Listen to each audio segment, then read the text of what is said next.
আমরা যখন দুনিয়া ছেড়ে যখন চলে যাব আমরা তখন বুঝতে পারবো দুনিয়ার জীবনটা ছিল পুরাটাই ধোঁকা, পুরাটাই ধোঁকা।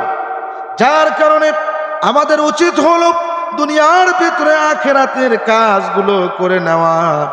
দুনিয়ার ভিতরে কোনো কাজ যদি আমরা কোনো কাজ বৃথা যাবে না। আপনি যদি একবার সুবহানাল্লাহ বলেন, জান্নাতের ভিতরে আল্লাহ রাব্বুল আলামিন একটা গাছ তৈরি করে দিবেন, গাছ সৃষ্টি করে দিবেন, আর একবার বলবেন আর একটা গাছ হয়ে যাবে। বন্ধুগণ আমার, সুবহানাল্লাহ বলবেন, আলহামদুলিল্লাহ বলবেন, কখনো বৃথা যাবে না। দ্বিতীয় নাম্বার কথা হলো, আমরা যেই ইবাদত বন্দেগী করি না কেন এটার সব তো অবশ্যই পাবো। এমনকি বিপদ আপদ যদি আমাদের উপরে এসে যায়, এই বিপদ আপদের কারণে আমাদের মর্যাদা বেড়ে যাবে। শুধু তাই নয়, আমার আপনার পায়ে যদি একটা কাঁটাও যদি বিদ্ধ হয়ে যায়, কাঁটাও যদি ফুটে, এটার কারণেও বৃথা যাবে না। আল্লাহর রাসূল বলেন, হয়তো তোমার গুনাহ মাফ হবে, না হয় আমার আল্লাহ তোমার মর্যাদাকে আরো বাড়িয়ে দিবে। যার কারণে মুমিনের কোনো অসুবিধা নেই, নিয়ামত পাইলে শুকরিয়া আদায় করবে, আর নিয়ামত হারিয়ে গেলে, নিয়ামত ছিনিয়ে নিলে বান্দা তখন সবর করবে, কষ্ট আসলে সবর করবে। আল্লাহ পাক বলেন, লা ইন শাকারতুম লা আযীদান্নাকুম ওয়া লা ইন কাফারতুম ইন্না আযাবি লাশাদীদ। বান্দা তুমি যদি আল্লাহ পাকের নিয়ামতের যদি শুকরিয়া আদায় করতে পারো, তাহলে তোমার মর্যাদা বৃদ্ধি হয়ে যাবে, আল্লাহ মর্যাদা বাড়িয়ে দিবেন। আর যদি শুকরিয়া আদায় না করো, আল্লাহ পাক তোমার নিয়ামত ছিনিয়ে নেবেন। সুতরাং নিয়ামত পাওয়ার পরে আপনি যদি আল্লাহ পাকের শুকরিয়া আদায় করতে পারেন, তাহলে আমার আল্লাহ আপনার উপরে খুশি হয়ে নিয়ামত বাড়িয়ে দিবেন। আর যদি বিপদ আপদ হয়ে যায়, বিপদ আপদের ভিতরে আপনি আমি যদি ধৈর্য ধারণ করতে পারি, আল্লাহ রাব্বুল আলামিন বলেন, ইন্নাল্লাহা মা'আস সাবিরিন। যদি তোমরা ধৈর্য ধারণ করতে পারো, তাহলে আল্লাহ রাব্বুল আলামিন ধৈর্যশীলদের সাথেই রয়েছেন। সুতরাং ধৈর্য ধারণ করবে, আমার আল্লাহ রাব্বুল আলামিন দুনিয়া এবং আখিরাতে তোমার।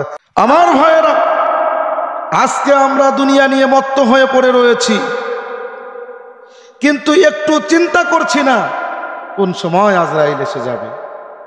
আমার ভাইয়েরা, এখন যদি আমাদের মৃত্যু এসে যায়, আমাদের দুনিয়া সব কিছু শেষ হয়ে যাবে।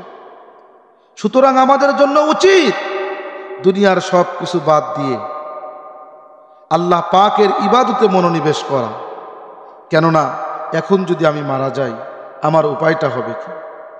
কবরের ভিতরে আমি কি জবাব দেব? আল্লাহর কাছে আমি কি হিসাব দেব? আমাদের একটু চিন্তা করা দরকার। আমরা আল্লাহর কাছে কি হিসাব দেব, কি জবাব দেব?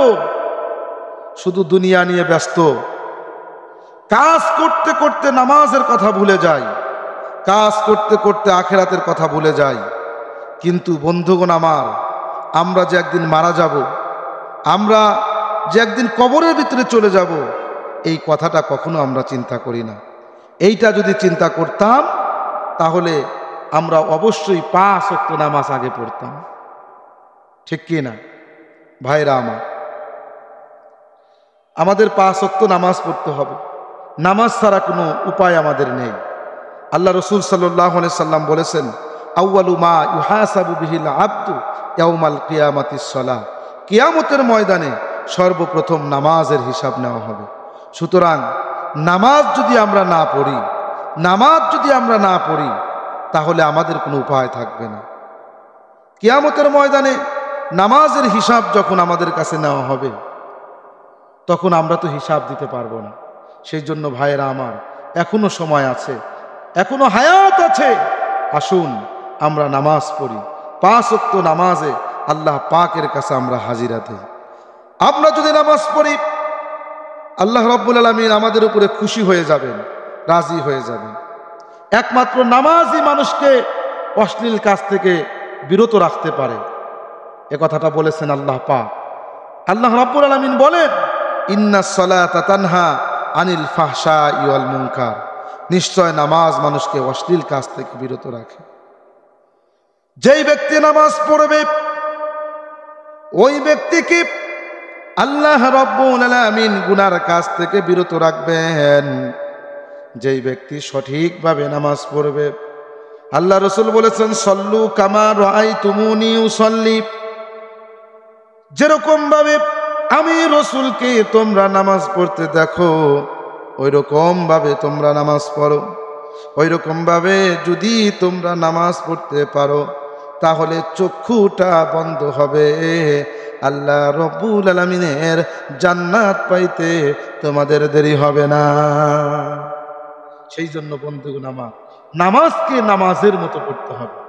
আমরা অনেক মানুষ আছি নামাজ পড়ি এরপরে মাপে কম দেই, অনেক মানুষ আছে নামাজ পড়ি মিথ্যা কথা বলি, অনেক মানুষ আছে নামাজ পড়ি এরপরেও জমির আইল ঠেলি, অনেক মানুষ আছে নামাজ পড়ি অশ্লীল কথা বলি, অনেকে আছে নামাজ পড়ি গীবত করি।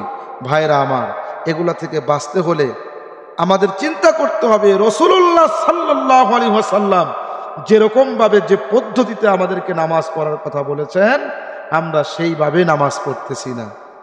সেইভাবে যদি আমরা নামাজ পড়তাম তাহলে অবশ্যই এই নামাজ আমাদেরকে অশ্লীল কাজ থেকে বিরত রাখত। অবশ্যই এই নামাজের মাধ্যমে আমরা অপকর্ম থেকে দূরে থাকতে পারতাম। যেহেতু আমরা রাসূলুল্লাহ সাল্লাল্লাহু আলাইহি সাল্লামের মতো নামাজ পড়ি না, যার কারণে আজকে আমাদের এই অবস্থা। আমরা যারা কোরআন পড়তে জানি না, শেখার চেষ্টাও করি না, আল্লাহর আদালতে কি বলবো, কি হিসাব দেব? সুতরাং বন্ধুগণ আমার, এখনো সময় আছে। দোলনা থেকে নিয়ে কবর পর্যন্ত মানুষের জন্য শিক্ষার সময় রয়েছে। আসুন, বয়স আপনার আমার যাই হোক না কেন, কোরআন শিক্ষার প্রতি আমরা মনোনিবেশ করি, কোরআন শিখি। কেননা যে কোরআন পড়ে সে আল্লাহ পাকের সাথে কথা বলে। সুতরাং আমাদের উচিত হলো আল্লাহ রাব্বুল আলামিনের কোরআনকে সহি শুদ্ধভাবে পড়া।